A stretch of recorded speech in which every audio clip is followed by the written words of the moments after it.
ఒక బండి సరుకు రావాలి అంటే మా షాప్కి 15 లక్షలు. అలా టేక్ వుడ్ నల్లముద్దు రెండు సేల్ చేస్తున్నారు, అది 15 లక్షలు. టేక్ వుడ్కి అయితే దాదాపుగా 20 లక్షల దాకా అవుతుంది అనే ఇంగిత జ్ఞానం లేకపోతే ఎలాగండి? నష్టం తప్పదు. ఎంత తెలివైనోడైనా ఎంత గొప్పోడైనా అసలు ఇంకా తోపు తురుము అయినా సరే వ్యాపారం చేస్తే నష్టపో. చేత కాని వాళ్ళు మీషోలో వ్యాపారం చేయకండి. మీకు చేత నవ్వలేదా మీషోలో వ్యాపారం ఆపేయండి. హెయిర్ ప్యాక్ ఇది ఒక 3-4 డేస్ నుంచి జుట్టు బాగా రాలిపోతుంది, ఎందుకంటే కొంచెం టెన్షన్స్ ఎక్కువ అయ్యాయి. మీకేముంటుంది టెన్షన్ అని అనుకుంటారేమో, మనిషి అనే ప్రతి ఒక్కరికి టెన్షన్స్ అయితే ఉండనే ఉంటాయండి. మన హెయిర్ ప్యాక్ వచ్చేసి ఇలా ప్యాకెట్ రూపంలో వస్తుంది, ప్యాకెట్లో అలా చేసి పెట్టాను. ఇదేమో లూజ్ అనమాట. ఇంటి దగ్గర ఉన్న వాళ్ళు హెయిర్ ప్యాక్ని ఇలా 200 గ్రామ్స్ కదా, ఇంత కొనలేని వాళ్ళు ఎలా ఉందో ట్రై చేద్దాం అన్న వాళ్ళు ఆఫ్ తీసుకుంటారనమాట. అలా ఆఫ్ వేసినప్పుడు మిగిలిన హెయిర్ ప్యాక్ ఇది. వాటర్ ఎక్కువగా కలుపుకోవాలండి హెయిర్ ప్యాక్ మనం వాడేటప్పుడు. హెయిర్ ప్యాక్ వాడడం వల్ల జుట్టు రాలడం చాలా తొందరగా తగ్గిపోతుంది. హెన్న పెట్టుకున్నట్టుగా మరి అంత చిక్కగా ఏం పెట్టుకోకండి, చేత్తోనే మంచిగా కలుపుకోండి. ఫేస్ కూడా రాసుకోవచ్చండి ఈ హెయిర్ ప్యాక్. అన్ని ఆయుర్వేదిక్ మన మొక్కలు మూలికలు వేర్లే ఉంటాయి కాబట్టి ఇందులో ఫేస్కి రాసుకున్నా సరే మంచిదే. కొంచెం జుట్టు ఎక్కువగా ఉంది అంటే కొంచెం ఎక్కువ పౌడర్ తీసుకోండి, ఒక 3 స్పూన్లు అలా. జుట్టు ఒకవేళ తక్కువగా ఉంది అంటే మాత్రం లైట్గా కొద్దిగా తీసుకోండి, ఒక 2 స్పూన్ల దాకా. ఇది చూడండి, ఇంత నీళ్ళుగా ఉంటే సరిపోతుంది. కాసేపు ఆగితే అది చిక్కగా అవుతుందండి, జిగురు వస్తుంది అందులోన. బాగా తలకు ఆయిల్ పెట్టుకున్నాను నేను, మొన్న ఆయిల్ వీడియో ఒకటి చేశాను. లేకపోతే నెల లేదా 15 రోజులకు ఒకసారి ఆయిల్ పెట్టుకునేదాన్ని. 3 డేస్ నుంచి విపరీతంగా రాలిపోతుందండి. ఈ జుట్టు రాలడాన్ని తగ్గించేది నా హెయిర్ ప్యాక్ ఒక్కటే. అసలు మీషోలో సేల్ చేస్తూ ఉన్నారు చాలామంది. అలా సేల్ చేస్తూ ఉంటే నాకు 2-3 కామెంట్లు వచ్చాయి. ఈమె చెప్పిన వీడియోస్ వల్ల నేను ఎందుకు అరుస్తున్నారు, ఈ పిల్లల టెన్షన్ ఒక్కటి ఇందుకే రాలిపోతుందేమో అండి. ఇంట్లో ఉన్నారు, స్కూల్ అయిపోయింది కదా, ఇంకా నా రక్తం జలగల్లా తాగుతున్నారనమాట. అనకూడదు నా పిల్లల్ని నేనే జలగలని, నిజానికి వాళ్ళు జలగలే, చిన్న చిన్న జలగలు, కుట్టి జలగ పెద్ద జలగ అని. మీషోలో తన మాట విని నేను సేల్ చేశాను, నేను లాస్ అయ్యాను అని కామెంట్ వచ్చింది. కొంచెం నార్మలే కదా, అలా లాస్ అయ్యాను నా వల్ల అనే మాట విన్నప్పుడు కొంచెం బాధ అవుతుంది. కానీ నా వల్ల లాస్ అయ్యాను అనడం మాట అబద్ధం. ఎందుకంటే నేనేం వచ్చి మీ దగ్గర ఉండి ఇలా చేయండి ఇలా చేయండి అని చెప్పలేదు. నేను చేసే వ్యాపారం గురించి మీకు చెప్పాను. అలాగే చాలాసార్లు నేను చెప్పే విషయం ఒక్కటే, జాగ్రత్తగా ఉండాలి. ఎంత ఎవరు చెప్పినా సరే మనకనేది కొంచెం ఇంగిత జ్ఞానం ఉంటుంది, బుద్ధి బుర్ర మనకు ఉంటుంది. ఆ బుద్ధి బుర్రను ఉపయోగించి మనం లాస్ అవుతుందా, లాస్ అయినప్పుడు ఆపేయాలా లేదా కంటిన్యూ చేయాలా అనేది చూసుకోవాలి. కూరగాయలు పెట్టుకొని మీరు మామూలుగా ఇంటి దగ్గర వస్తూ ఉంటారు కూరగాయల బండి వాళ్ళు. ఆ కూరగాయల బండోళ్ళని అడగండి వెళ్ళి, ఏమ్మా రోజు లాభం వస్తుందా నీకు, లాస్ అవుతుందా అని. టమోటాలు తీసుకొస్తారు. టమోటాలు అంటే చాలా ప్రతి ఇంట్లో కూడా చాలా ముఖ్యమైన ప్రోడక్ట్ టమోటా. ఆ టమోటాలని కూరగాయ బండి వాళ్ళు, ఆఫ్టర్ ఆల్ కూరగాయ బండి వాళ్ళే. ఆఫ్టర్ ఆల్ అని తక్కువ చేస్తున్నాను కాదు, చిన్న ఉద్యోగం చిన్న వ్యాపారం వాళ్ళది. ఒక 4 గంపలు కూరగాయలు తెచ్చుకొని ఒక బండిలో వేసుకొని తోసుకుంటూ ఇంటింటికి వెళ్ళి సేల్ చేసేవాళ్ళు. అలాంటి వాళ్ళకి కూరగాయల్లో టమోటాలు తెచ్చుకుంటారు.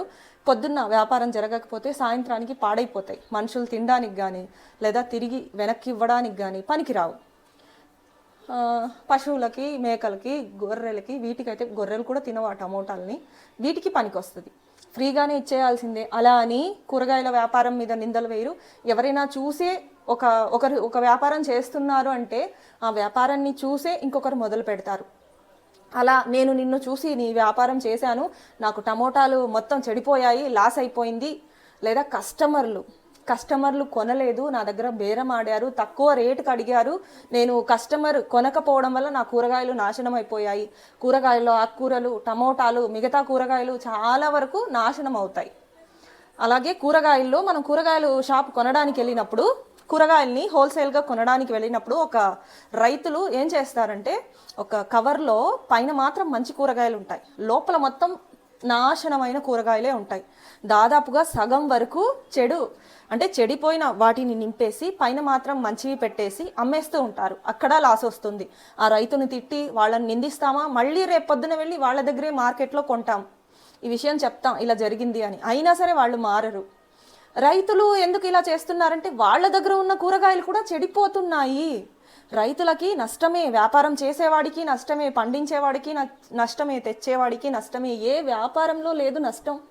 నేనేం చెప్తున్నాను అంటే, మీరు చెప్పినందుకు నేను ఆ కామెంట్ చూడండి అలాగే ఉంది. మామూలుగా ఏదైనా ఓవర్ యాక్షన్గా కామెంట్ చేశారంటే నేను హైడ్ చేస్తాను. నాకు వాళ్ళు కామెంట్ చేసే అర్హతను కోల్పోతారు. ఇక మీదట వీడియో మాత్రం చూసుకోగలుగుతారు. ఏదైనా అవసరమైనా సరే నాకు కమెంట్ చేయలేరు. అలాంటి వాళ్ళ అవసరం కూడా లేదు నాకు. ఆ కామెంట్ ఇంకా ఉంది. ఈమె మాటలు విని నేను వ్యాపారం చేశాను, లాస్ అయ్యాను అని చెప్పేసి. ఇలా ఏ వ్యాపారంలో లేదో వ్యాపారం నష్టము ఏ వ్యాపారంలో ఉండదో నాకైతే అర్థం కావట్లేదు.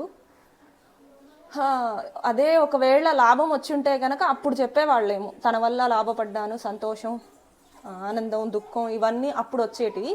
కానీ లాస్ ఎక్కడ వచ్చింది అంటే నేను ఇలా అంటున్నానని మీరు ఏమీ అనుకోకండి. మనసులో ఉన్నదే అంటాను నేను.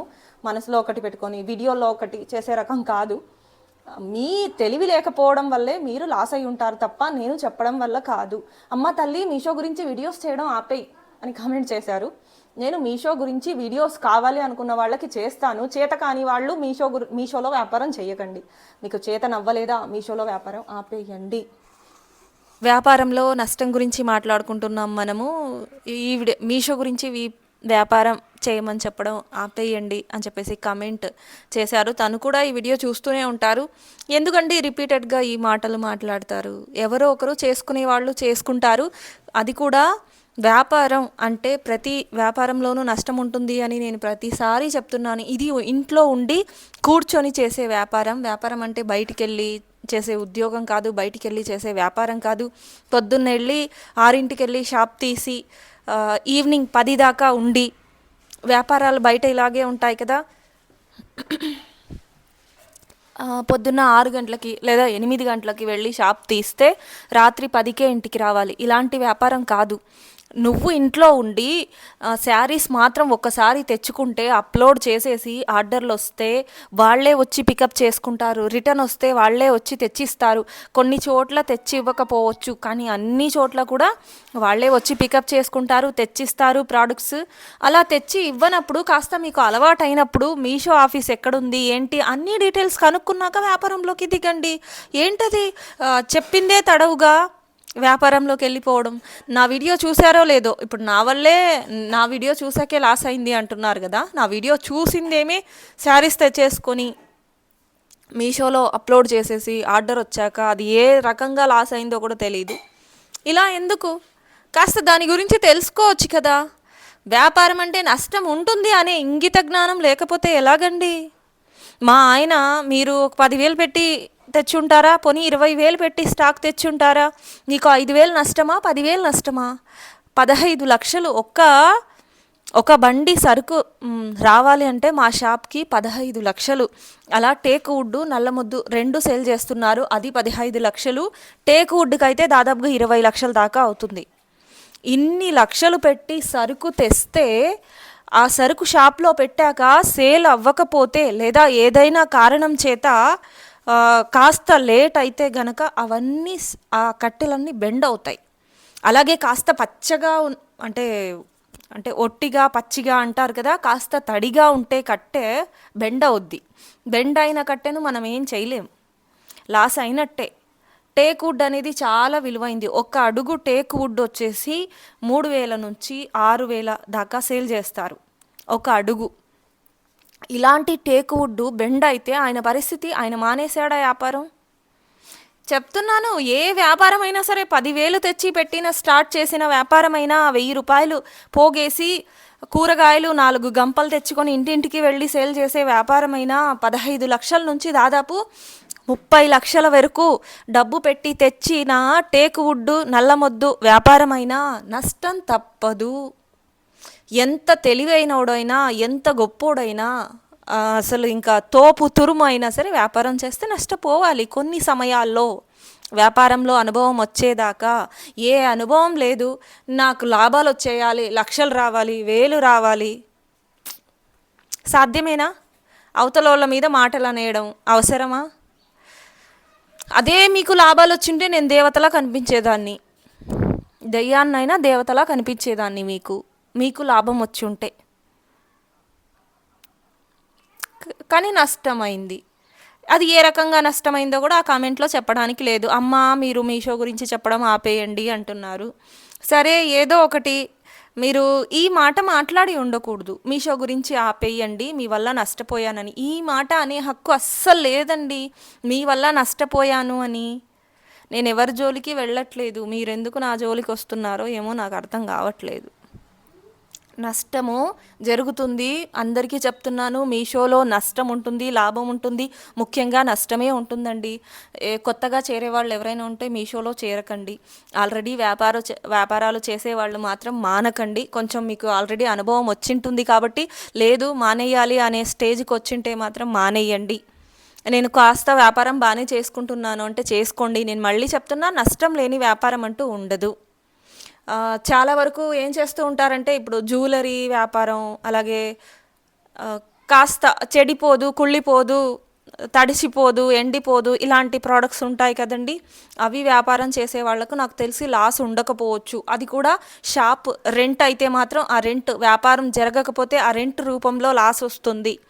ఒకవేళ సొంతం అయితే ఆ స్టాక్ అలాగే ఉండిపోతుంది, కానీ లాభము ఉండదు, నష్టము ఉండదు, స్టాక్ అలా ఉంటుంది. అప్పుడు అమ్ముడు పోతే అప్పుడు పోవచ్చు అనుకుంటే ఇంట్లో తిండి తిప్పలు ఆగిపోతాయి, అది కూడా లాసే. నువ్వే వస్తువు తెచ్చుకొని వ్యాపారం చెయ్యాలనుకున్నా సరే అమ్ముడు పోతే లాభము, అమ్ముడు పోయినా కరెక్ట్ రేటుకి అమ్ముడు పోతే లాభము. లేదు, వ్యాపారం జరగలేదు అంటే రెంట్ రూపంలో నష్టం వస్తుంది. అలాగే వ్యాపారం జరిగింది, తక్కువ ప్రైస్కి అమ్మాను అంటే అక్కడ లాస్ వస్తుంది. లాస్ రాలేదు, సరుకు అమ్ముడు పోలేదు, లేదు నాకు రెంట్ కాదు ఓన్ షాపు, మరేం తింటారు? అది కూడా లాసే కదా. తినాలంటే అప్పు చేయాలి కదా వ్యాపారం జరగనప్పుడు. వ్యాపారంలో ఇన్ని రిస్కులు ఉంటాయి, తెలియకుండా అదేదో అద్భుత ప్రపంచమని అడుగెట్టేయకండి, తెలుసుకొని అడుగెట్టండి. నష్టము లాభము మీషోలో అయితే నాకు తెలిసి నష్టం అయితే స్టార్టింగ్లో చూడాల్సిందే. మీరు నష్టాన్ని చూడకుండా వ్యాపారం చేసుకునే వాళ్ళు ఎవరైనా ఉంటే కామెంట్ చేయండి మీషోలో. ఇంకా నా వల్ల లాస్ అయిన వాళ్ళు ఎవరైనా ఉంటే కామెంట్ చేయండి, నేను కూడా తెలుసుకుంటాను. మీకు ఒకే విషయం చెప్పాలి అనుకుంటున్నాను, మీషో అనేది ఒక అగ్నిగుండం లాంటిది. మీరు అడిగెట్టేస్తే కాలిపోతారు, గాయపడతారు, ఇబ్బంది పడతారు. కాబట్టి కొత్తగా చేరేవాళ్ళు మీషోలో చేరకండి. జిఎస్టీ చేయించుకొని ఫ్లిప్కార్ట్లో చేరతారేమో చేరండి. ఫ్లిప్కార్ట్లో చేరమని కూడా నేను చెప్పను, ఎందుకంటే ఫ్లిప్కార్ట్లో కూడా లాస్ అనేది ఉంటుంది. మీ నమ్మకమేమో ఫ్లిప్కార్ట్లో లాస్ ఉండదు, అమెజాన్లో లాస్ ఉండదు అనేది మీ నమ్మకమేమో, లేదా ఇంకేదైనా వ్యాపారం చేస్తే లాస్ ఉండదు. ఇందాక చెప్పినట్టు నేను కూరగాయల వ్యాపారం, చిన్న వ్యాపారం చేస్తేనే లాస్ వస్తుంది. అదే కూరగాయల బండిని కోట్ల రూపాయలు పెట్టి ఒక పెద్ద షెడ్ వేసేసి ఒక ఏరియా మొత్తం కూరగాయలు పరిచి ఒక కోటీశ్వరులాగా వ్యాపారం చేసినా లాస్ వస్తుంది. అదే కూరగాయల బండిని 1000 రూపాయలు పెట్టి ఒక కాయగూరలు తెచ్చుకొని ఇంటింటికి వెళ్ళి సేల్ చేసినా లాస్ వస్తుంది, తెలుసా? చిన్న వ్యాపారం అని చెప్పాను కదా, ఆ చిన్న వ్యాపారాన్ని పెద్దగా చేసినా లాస్ వస్తుంది. వ్యాపారం చేసే వాళ్ళ దగ్గరికి మీరు వెళ్ళి అడగండి, ఎలా ఉంది వ్యాపారం, లాసా నష్టమా అని. ఫస్ట్ వ్యాపారస్తులు చెప్పే మాట సరిగ్గా నడవడం లేదు, లాస్లో ఉన్నాము, వ్యాపారం జరగట్లేదు, ఇంట్లో గడవట్లేదు, ఇలాగే చెప్తారు. పెద్ద పెద్ద వ్యాపారాలైనా సరే వాళ్ళ కష్టం వాళ్ళకే తెలుస్తుంది. కాబట్టి మీలాంటి వాళ్ళందరూ ఉద్యోగం చేయడానికి పొద్దున్న వెళ్ళండి 10 గంటలకి, ఈవినింగ్ రండి, వారమో లేదా నెలకో వచ్చే జీతం తీసుకోండి, మీ పని మీరు చేసుకోండి, వ్యాపారాల జోలికి వెళ్ళకండి. అస్సలు బుద్ధి సరిగ్గా లేని వాళ్ళకి, కుదుట స్థిమితం లేని వాళ్ళకి బుర్ర, వ్యాపారం నష్టమా లాభమా తెలుసుకుందామా, తెలుసుకునేది వద్దా, ఎవరైనా చెప్తే వాళ్ళ మీద నిందలు వేద్దామా, అసలు నీ వీడియోసే చేయొద్దు, ఈ వీడియోస్ చేయొద్దు అని చెప్పడానికి మీరెవరో నాకు అర్థమే కాలే. ఆ స్క్రీన్ షాట్ తను మెసేజ్ కూడా అక్కడ ప్లే చేసేదాన్ని, కానీ వద్దు, నేను మెసేజ్ అక్కడ ప్లే చేసి మాట్లాడడం నాకు అలవాటు లేదు, చెప్పాను కదా, సాక్ష్యాలు రుజువులు వద్దు. కాకపోతే మీ వ్యాపారం, మీ నష్టం, మీ ఇష్టం. మీరేం చేయాలనుకుంటారో అదే చేయండి. నేనేం చేయాలనుకుంటున్నాను అదే చేస్తాను. పలానా చెయ్యండి, పలానా వద్దు అని చెప్పడానికి మీకు ఎక్కడా అర్హత లేదు. వీలైతే ఇలా చేయండి, ఇలా చేయండి, మంచి జరుగుతుంది అని చెప్పేసి నాకు సలహాలు ఇవ్వచ్చు, కానీ మీరు ఇలా చేయకండి, దీనివల్ల నేను నష్టపోయాను, నాకు కష్టం వచ్చింది అనే మాట మాట్లాడకూడదు. ఎందుకంటే నేను మీ పక్కన లేను, మీ పక్క నుండి నేను వ్యాపారం జరిపించట్లేదు, మీ చెయ్యి పట్టుకొని నేను ప్యాకింగ్ చేయించట్లేదు, మీ చెయ్యి పట్టుకొని నేను అప్లోడ్ చేయించట్లేదు. నేను ఎక్కడో ఉన్నా, మీరెక్కడో ఉన్నారు. వ్యాపారం చేసుకునే పరిస్థితి, అనుకూలత ఏంటి అనేది ఫస్ట్ మీరు తెలుసుకోండి. వ్యాపారం చేసే లక్షణం ఏంటి అని తెలుసుకోండి. లాభం వస్తే నష్టం వస్తే ఎవరిని నిందించకూడదు. లాభమైనా నష్టమైనా నా శక్తి వల్ల, నా బుర్ర వల్ల వచ్చింది అనేది ఫస్ట్ మీరు తెలుసుకోండి. ఇలాంటి మాటలు ఇంకొకసారి కామెంట్ రూపంలో చెయ్యకండి. అసలు మీషోలోకే వెళ్ళకండి. బుద్ధి కఠినంగా లేని వాళ్ళు మీషోలోకి కానీ ఏ వ్యాపారంలో కానీ వెళ్ళడానికి అర్హత ఉండదు. ఏదైనా ఉద్యోగం చూసుకొని ఉద్యోగం చేయండి, అదే మీకు కరెక్ట్. ధన్యవాదాలు.